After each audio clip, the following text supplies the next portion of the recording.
Halo teman, inilah resiko terburuk jika galbay di aplikasi Lastborn terbaru 2024. Nah, kita tahu Lastborn itu adalah salah satu produk dari Lazada Paylater ya teman. Jadi buat teman-teman yang pakai aplikasi Lazada itu besar kemungkinan akan dapat yang namanya Lastborn. Nah, Lastborn ini biasanya limitnya lumayan besar, sekitar 5 juta sampai 10 juta. Jadi kemungkinan orang untuk pinjam di aplikasi ini sangat besar, dan juga kemungkinan orang untuk galbay juga sangat amat besar. Jadi jika teman-teman sudah galbay atau tidak bayar dalam jangka waktu tertentu di aplikasi Lastborn ini, teman-teman akan kena resiko-resiko yang terburuk ya teman. Nah, kali ini saya akan jabarkan secara singkat dan padat. Yang pertama jelas bunga dan denda, ini sudah konfirmasi oleh OJK sekitar 0,1% dendanya ya teman. Jadi teman-teman kalau nggak bayar denda hariannya 0,1%. Nah, dikalkulasi saja, dikalikan besarnya pinjaman pokok teman-teman berapa, dikali 0,1% itu nanti ketemunya bunga harian per hari. Jadi teman-teman akan tahu bunga saya berapa sih, langsung dikalikan saja teman. Itu akan bertumpuk jika teman-teman tidak bayar. Jadi saran saya kalau ada tagihan ya mending dibayar saja agar bunga dan dendanya tidak bertumpuk.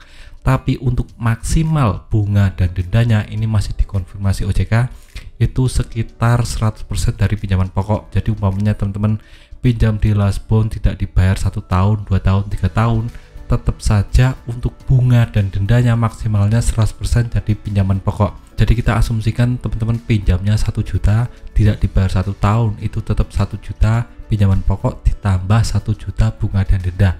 Jadi untuk pelunasannya 2 juta rupiah. Jadi itu peraturan OJK yang sudah ditaati Lazada dan Lastborn khususnya ya, karena ini aplikasi dari Lazada, dan ini harus dituruti atau diperhatikan oleh teman-teman agar tahu dan paham tentang masalah ini. Nanti bunga dan denda teman resikonya yang pertama. Untuk yang kedua jelas developer. Untuk developer ini masih relatif aman karena ini aplikasi yang masih berkembang. Jadi untuk developernya ini saya malah belum dapat berita yang ada developernya dari Lastborn ya teman. Ini jarang sekali, bahkan di Jakarta pun sangat amat sedikit sekali orang yang sampai ditagih oleh yang namanya Lastborn. Ini fokusnya pada telepon dan WA untuk penagihannya. Jadi kalau ke rumah ini saya belum menemukan satu berita pun tentang masalah ini. Jadi relatif aman.